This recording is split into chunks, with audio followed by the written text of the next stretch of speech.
Ce programme vous est présenté par King's Luck.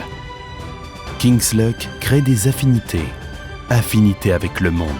Affinités avec la France. Affinités avec vous. Savourez King's Luck et créez du lien. De l'amour. Le rêve devient réalité. Laissez-vous enivrer par l'amour. Pour toujours. King's Luck.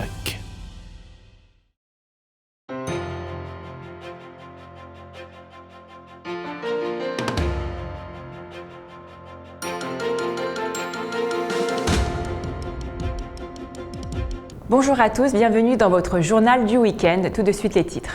La Chine fait appel à l'intelligence artificielle pour lutter contre l'épidémie de coronavirus. Un hôpital militaire chinois utilise la 5G pour diagnostiquer plus facilement le coronavirus. Un Italien d'origine chinoise dénonce les discriminations envers les personnes d'origine asiatique. Des habitants de Wuhan font des dons d'argent pour aider leur ville. De plus en plus préoccupée par la propagation du coronavirus, la Chine emploie l'intelligence artificielle afin d'endiguer au plus vite l'épidémie. De la prise des températures dans les aéroports aux robots nettoyeurs dans les hôpitaux, en passant par les drones contrôlant le port des masques, la Chine emploie l'intelligence artificielle pour endiguer au plus vite l'épidémie. Reportage.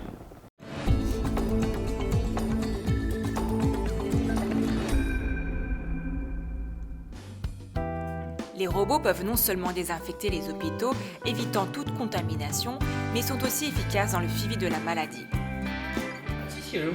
Notre robot calcule automatiquement, en fonction de la superficie autour de lui, le temps qu'il mettra pour la désinfecter. Ces capteurs peuvent aussi détecter s'il y a des humains autour, car s'il y a des gens, il passera en mode non nocif pour les humains et émettra une alerte pour qu'ils s'écartent. Les robots et drones sont aussi utilisés pour informer la population de la situation de l'épidémie. Des robots ont également été déployés dans les rues pour mieux surveiller la situation.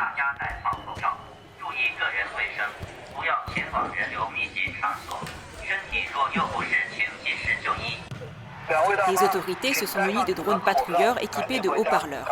À l'aide d'un mégaphone placé sur le drone, un officier de police interpelle dans les rues les citoyens en infraction, que ce soit pour leur demander de porter des masques ou de ne pas sortir inutilement. Les robots sont aussi mobilisés pour maintenir l'industrie manufacturière. Avec une caméra HD infrarouge, les robots peuvent contrôler toutes les sociétés d'approvisionnement. Ils alerteront le personnel de maintenance si quelque chose ne va pas.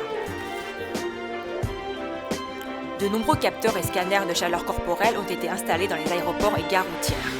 Les détecteurs de chaleur corporelle sont une sécurité pour le personnel et les voyageurs, car nous pouvons éviter les contacts rapprochés. On poursuit avec les nouvelles technologies. Dans le cadre de la lutte contre le coronavirus, certains hôpitaux en Chine se sont équipés d'un réseau 5G pour des consultations vidéo à distance. Reportage.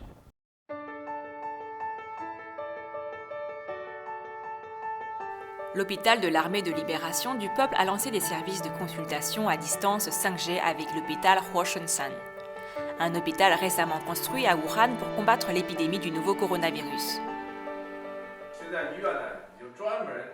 L'hôpital a mis en place une équipe de consultation à distance de 20 médecins. Ils sont prêts à intervenir 24 heures sur 24 pour offrir des services médicaux en cas de besoin.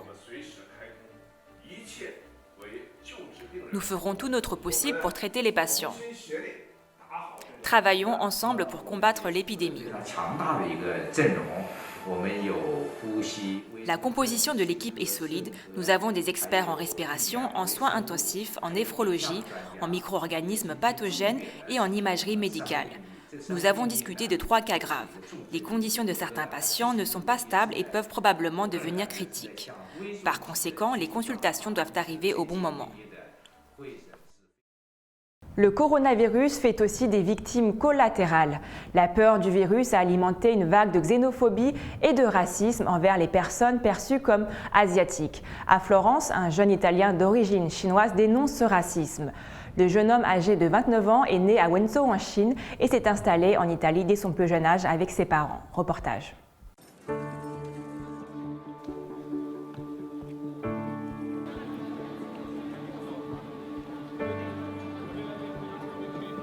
Massimiliano Martigligiang, vice-président de l'association L'Union des jeunes Italiens d'origine chinoise, dénonce le racisme anti-asiatique en Italie. Les yeux masqués et portant un masque, il s'est tenu immobile debout durant des heures dans le centre historique de Florence, avec une pancarte où il est écrit en italien, chinois et anglais « Je ne suis pas un virus, je suis humain, libérez-moi du préjugé ». Son initiative survient après plusieurs cas de discrimination envers les personnes d'origine chinoise.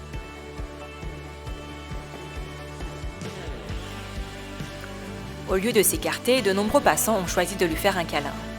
Certains lui ont même retiré son bandeau et son masque, montrant ainsi leur amour et leur solidarité à la communauté et aux touristes chinois et plus largement asiatiques.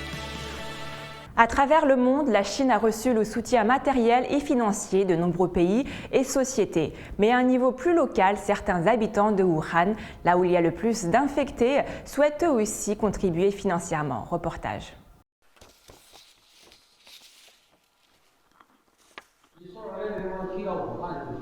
Le 4 février à midi, un vieil homme a déposé un sac au poste de police de Wuxia dans la ville de Tianjin.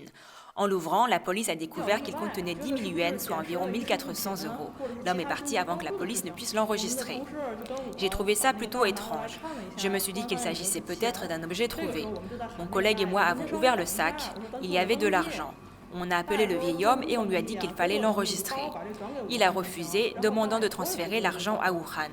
Après ça, il s'est retourné et il est parti. Nous avons compté l'argent. Il y avait 10 000 yuans et une note qui disait « Camarade, transférez ceci à Wuhan. Merci ». Plus tard, la police a retrouvé le vieil homme qui a accepté de parler sous condition d'anonymat.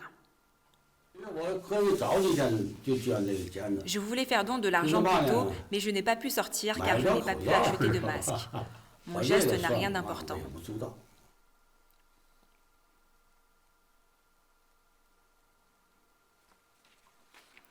De façon inattendue, 2 jours plus tard, au même poste de police, un autre vieil homme est venu déposer une enveloppe remplie d'argent et s'est enfui.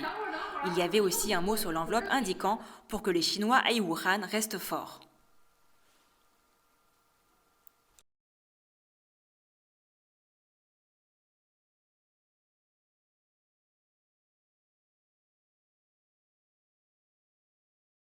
C'est la fin de votre journal. Merci de nous avoir suivis. Je vous souhaite un très bon week-end.